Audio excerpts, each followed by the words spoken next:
வச்ச மாமனவ யாரு பாடுகிற பாட்டுல தானியும் அத கூறு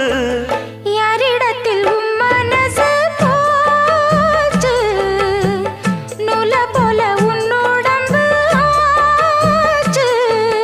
பூங்குயிலே பூங்குயிலே கேளு நீ பாட்டெடுத்த காரணத்தை கூறு யாரிடத்தில் உன் மனசு போச்சு நூல போல உன் உடம்பு ஆச்சு வட்டமிட்டு சுத்தும் கண்ணு வீச்சு வாய விட்டு போனதென்ன பேச்சு